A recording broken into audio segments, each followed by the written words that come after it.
Carolyn, can you answer, please? Yeah, I'll try and be brief. I think the first thing I want to say is a lot of these issues are quite complex and need a lot of discussion, and that's why Women for Independence actually concentrates to have small group discussions with women so that we can listen into a lot more depth. So it doesn't help when you're having to deal with things in small chunks and sound bites. The question of social justice and resources.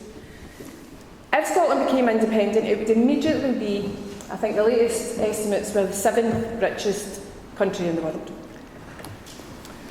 Now, a lot of examples have been made about the potential for an independent Scotland, and it is potential, and it will be decided according to the governments that we democratically vote for.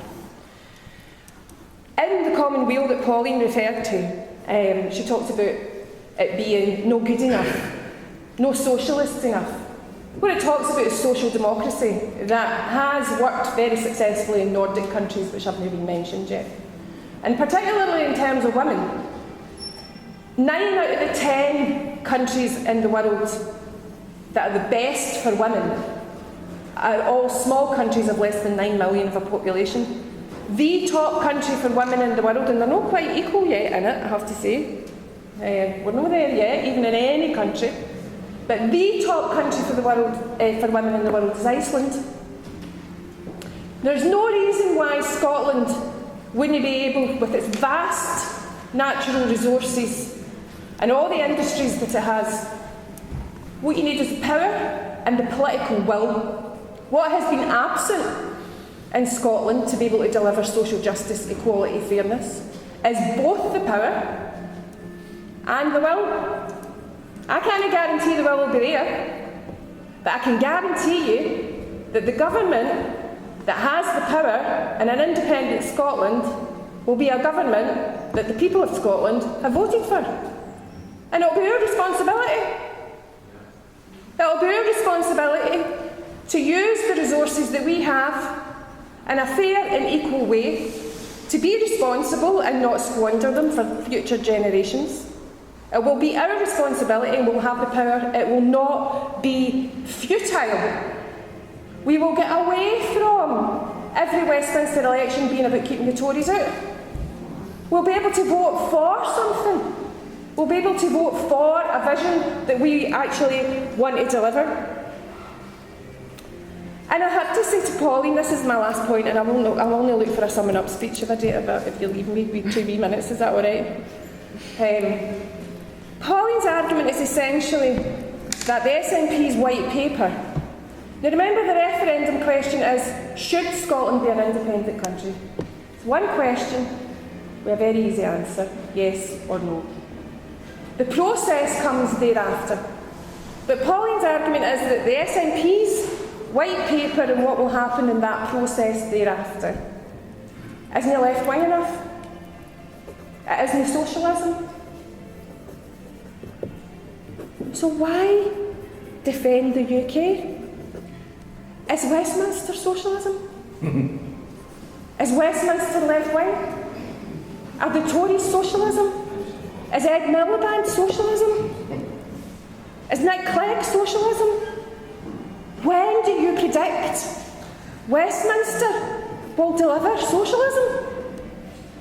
The Commonweal is social democracy, and the SNP even aspire to the Commonweal.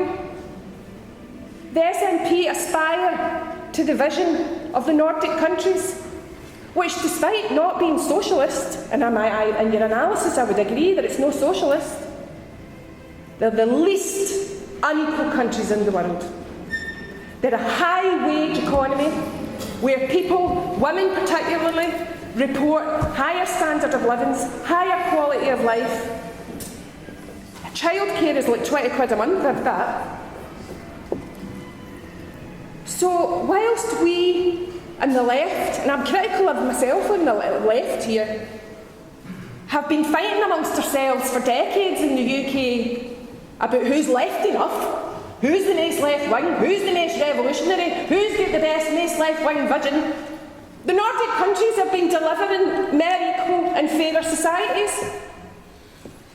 And we're an independent country with similar resources, a similar sized population and very similar values and principles, we would have the chance to at least deliver that. And I'm with Pauline, I want more, I want better. But if I was going to put a bet on in the bookies in terms of who or what parliament or what government, what system, what nation state, what unit of organising is most likely to deliver socialism, a Scottish Parliament or a Westminster Parliament? I mean, really, how many steps too far does it take?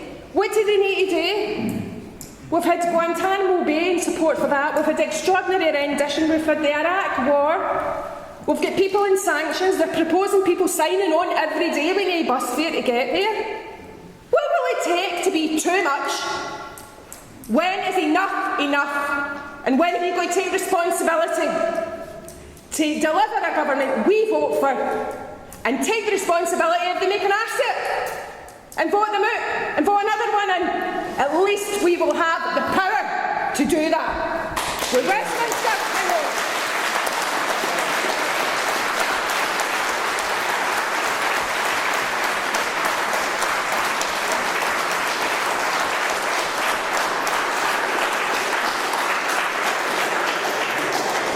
Thanks for that, Carolyn. Sorry, I feel like we should all leave now.